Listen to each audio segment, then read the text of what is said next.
It's bigger on the inside. iPhone SE packs almost all the power and features of the iPhone 6s into a package as small as and even more affordable than the iPhone 5s it replaces. It's something a passionate group of 4-inch iPhone fans have been waiting not so patiently for since Apple made the flagships big and bigger in 2014. So, is the iPhone SE everything they've been waiting for?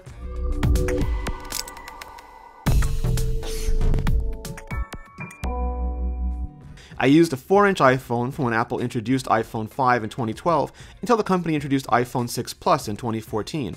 Since then, I've always kept one handy for testing, and I switched back to it for a week or so earlier this month so I could reacquaint myself with it in anticipation of the SE. In other words, I'm familiar with how the size and shape feels, how the internet and apps look at the smaller scale. Little of that changes here. The chamfered edges are matte rather than polished. The 6000 series aluminum has a stainless steel Apple logo inset iPhone 6s style on the back, and there's subtle SE branding beneath it. There's also a new rose gold finish to go along with the silver, space gray, and gold. That's about it. For some, the harder edges might come off as anachronistic in the age of curvier, more uniform iPhones. For others, this design is iconic in the tradition of Leica and Braun.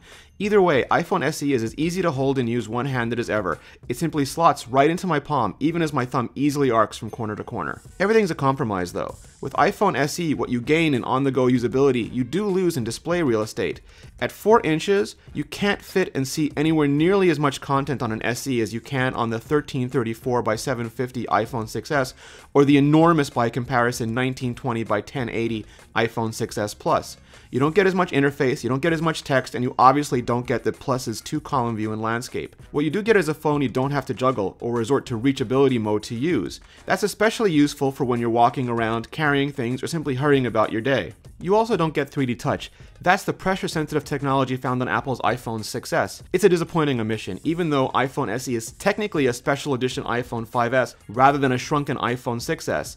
It won't matter to some, but to others it'll be a deal breaker, or at least make it a tougher decision for those who really want both. iPhone SE is powered by Apple's custom A9 system on a chip. All that silicon behind so few pixels results in what can only be likened to an F1 race car experience, or maybe a Superleggera or a 911R. I digress. Thanks to the integrated M9 coprocessor, you also get the same low-power motion sensing as you do on the iPhone 6s, as well as Hey Siri, even when unplugged.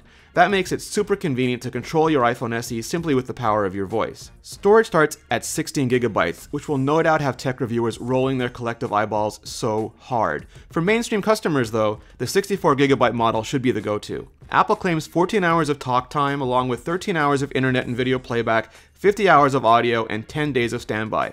It's really hard to test that early on since a fresh install isn't what most people use, and restoring from backup causes a bunch of radio and processor overhead.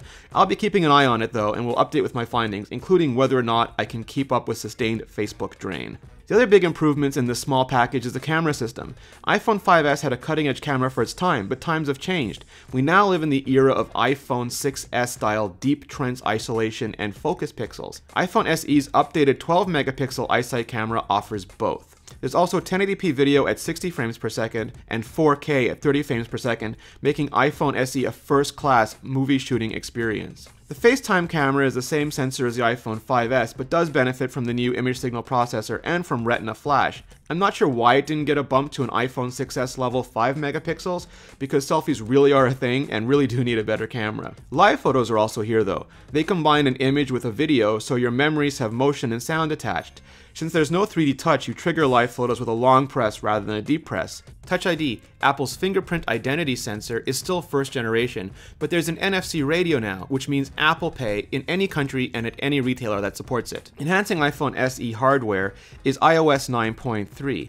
In addition to everything released last fall, there are new features like Night Shift, the ability to lock notes, greater personalization for Apple News, recommended apps in health, and CarPlay now has Apple Music's new and For You sections, as well as Nearby for maps. iPhone SE is available for $399 for 16GB and $499 for 64GB. With new payment options, that can be less than a few fancy cups of coffee a month, at least in the US. I'll be ordering the 64GB rose gold. I don't think I'll be staying at this size for anything more than a few weeks, but I'm thrilled that this is pretty much the not-so-secret love child of the 6S and 5S. I suspect for many of you, Apple had you at A9, 12 megapixels, 4K, Apple Pay, and a 4-inch iPhone. If even 10 to 20% of iPhone owners have been waiting on a smaller iPhone to upgrade, that's tens of millions of now very happy customers. For Android owners who've developed a distaste for tablet-sized phones and found themselves bereft of great, small choices from the not-Apples of the world, iPhone SE is likely to be a breath of fresh air as well. Even first-time buyers turned off by the idea of a giant phone in their pockets or purses